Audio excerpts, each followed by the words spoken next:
It is a place smaller than Ireland, but it holds the balance of the Pacific in its hands. It has no nuclear arsenal. It leads no military alliance.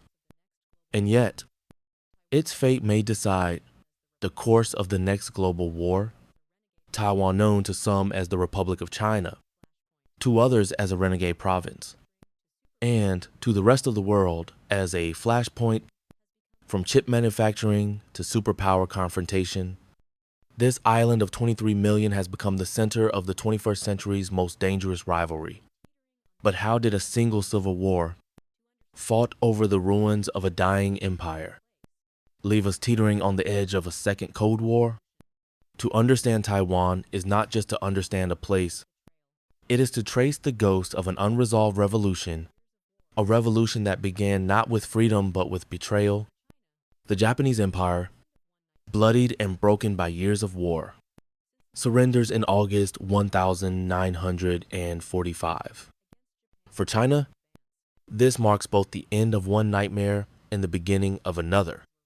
Since 1937, the Chinese people have fought a brutal war of survival against Japan's imperial advance. Over 20 million civilians and soldiers died. Cities were razed. Rice fields became killing grounds.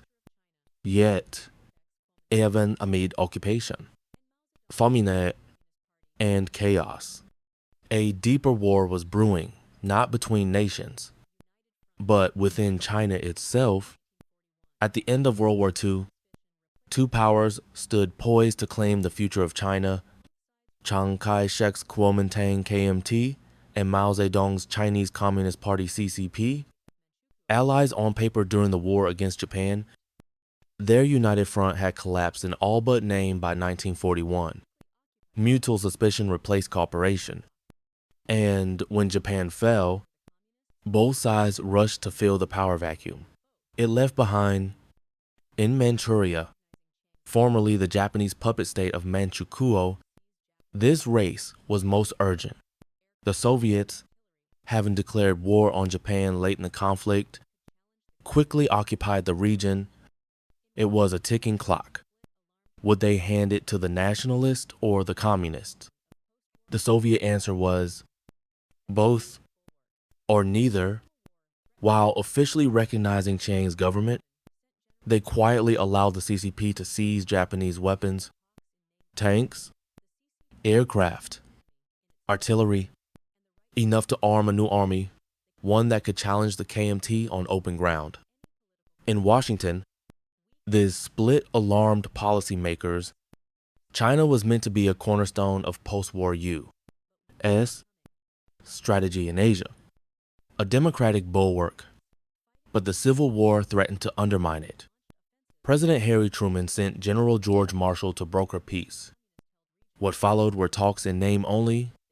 The CCP demanded autonomy in its territories and the right to maintain its army. The KMT insisted on total integration before any political compromise. Weeks of negotiation collapsed into platitudes. Civil war must be avoided, they declared, but war was coming and both sides knew it. By mid-1946, fighting resumed in earnest. The KMT launched offensives into central China, capturing major cities and cutting off communist-held regions. On paper, the KMT held every advantage.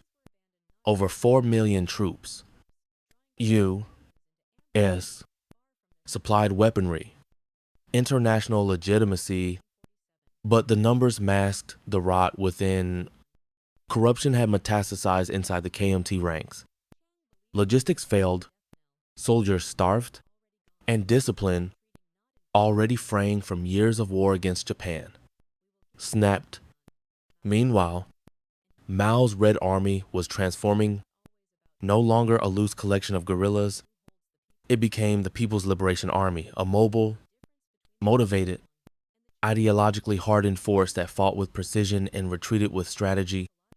Cities were abandoned not out of fear, but as traps, drawing KMT forces into ambushes far from their supply lines. One such moment came in 1947, when the KMT captured Yan'an, The symbolic heart of the communist movement, Chiang believed it to be Mao's death knell. But Mao was already gone, retreating not in panic, but in calculation. "We will give Chang'an An," Mao whispered, "and he will give us China." Victory is not always about who holds the most cities, but who holds the people. By 1948, the difference between the Kuomintang and the Chinese Communist Party was no longer just military, it was psychological. While Chiang Kai-shek clung to traditional power bases, cities, and officialdom, the communists were reshaping the very meaning of war. For Mao, retreat was never defeat, it was preparation. He had long rejected the idea of tying revolution to any one place. Back in 1938, he warned against what he called desperate action. Those who tried to defend territory that could not be held were doomed to lose both the ground and their army.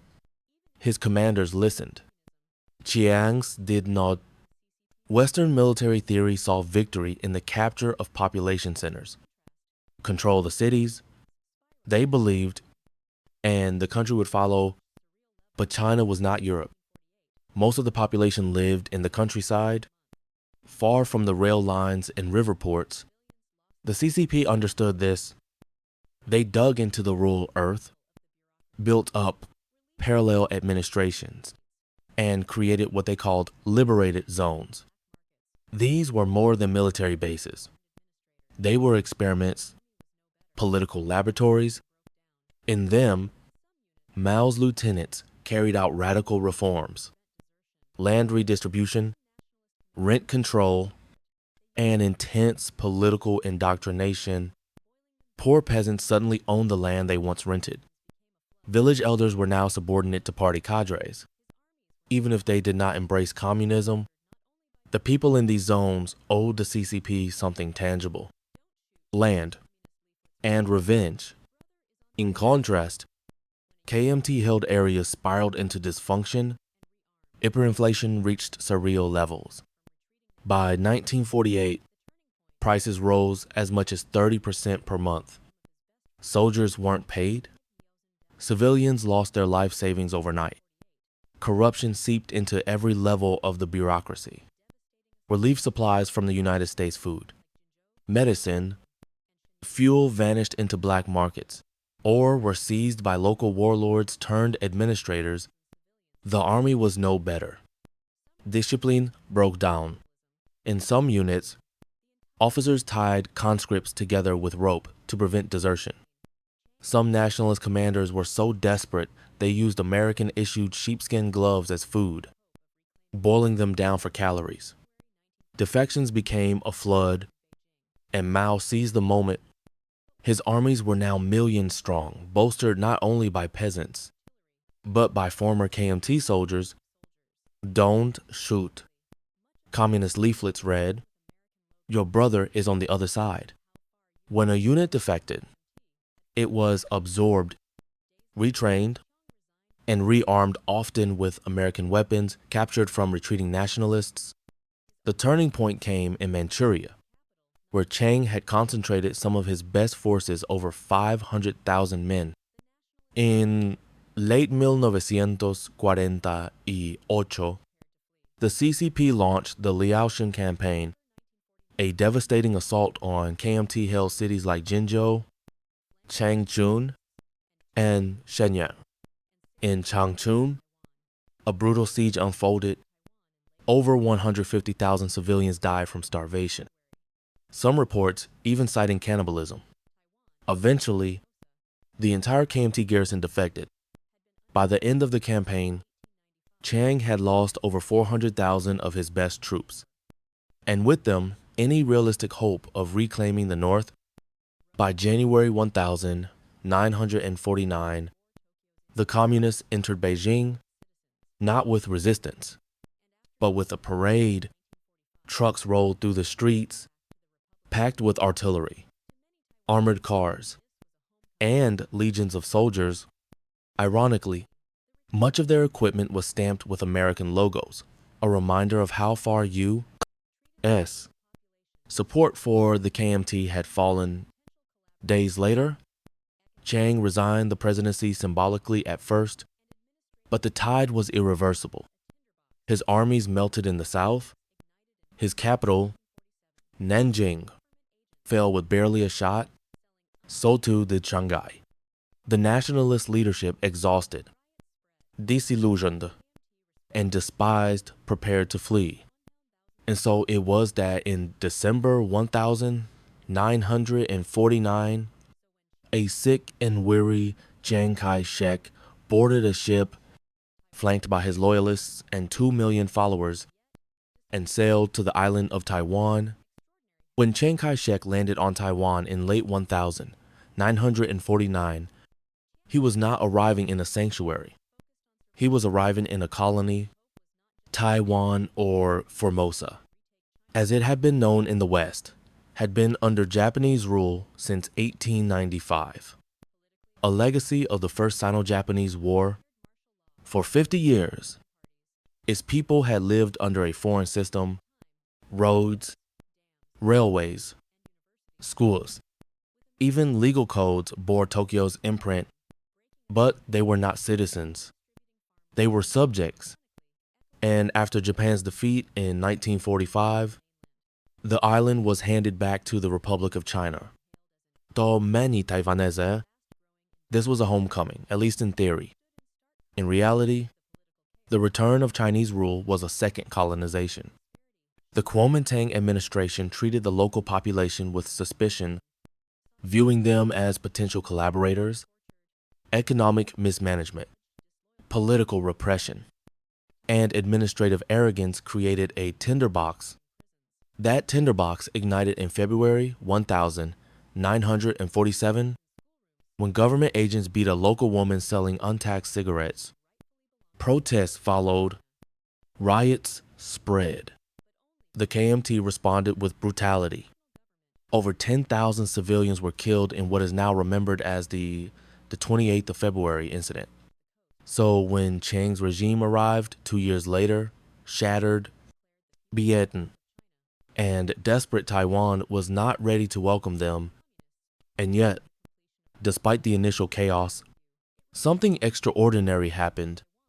Over the next 2 decades, Taiwan transformed. Chiang, having lost the mainland, focused on survival.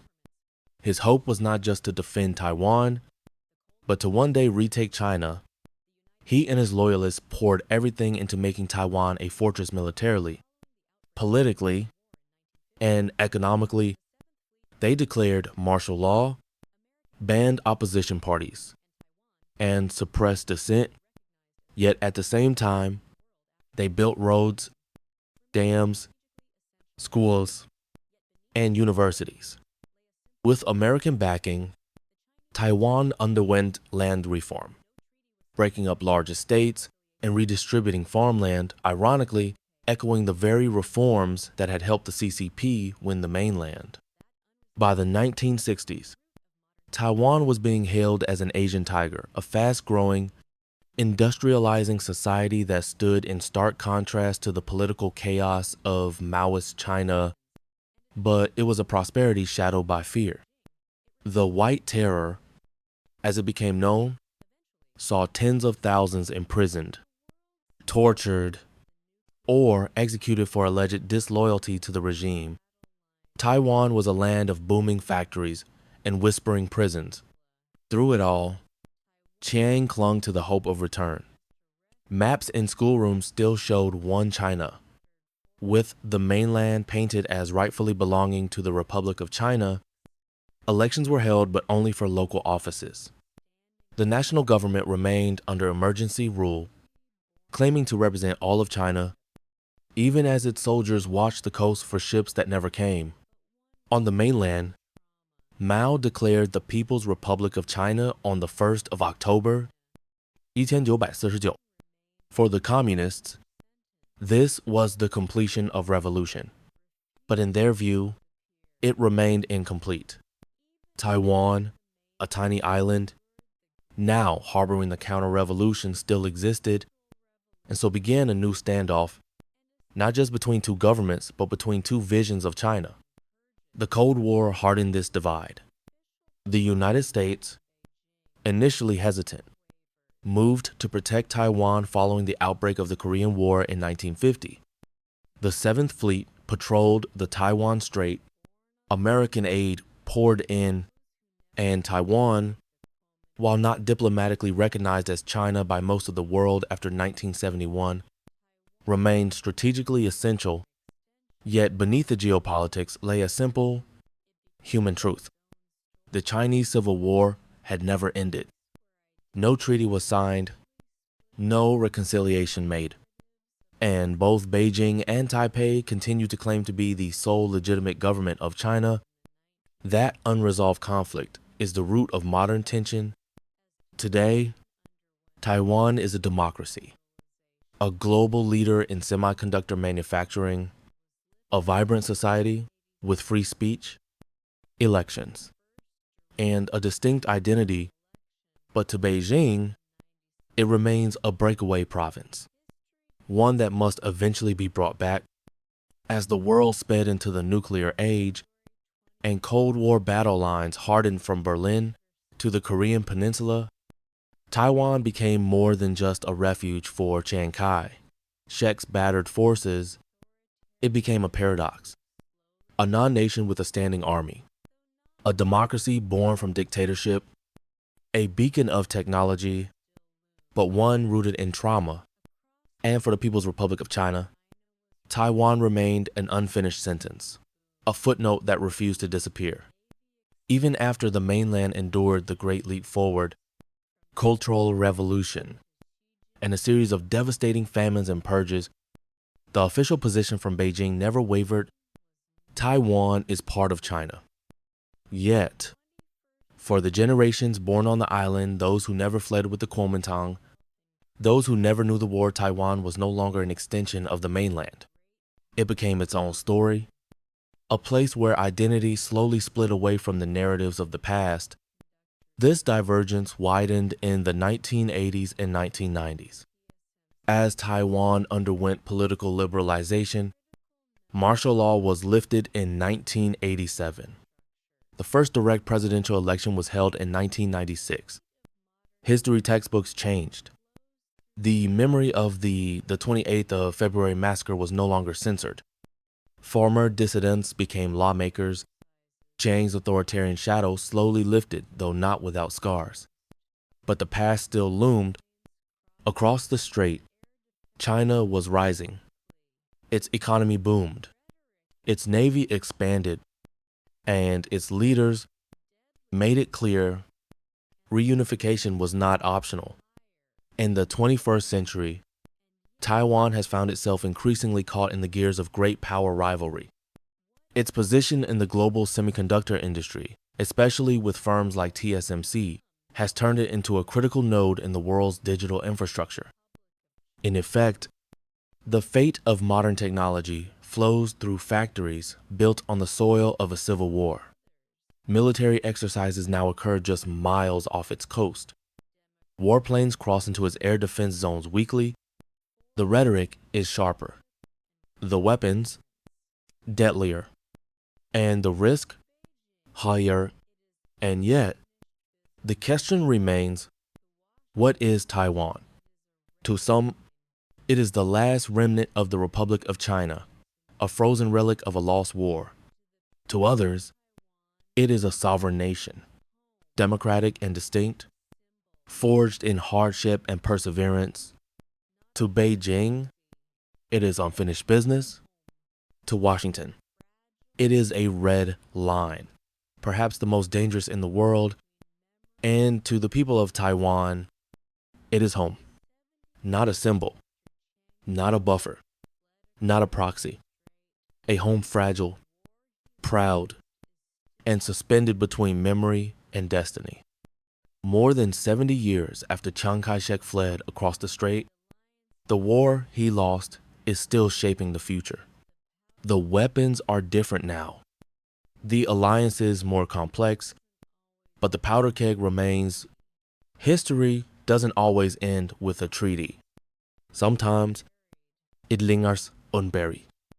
unresolved, waiting for someone to decide whether it's past or prologue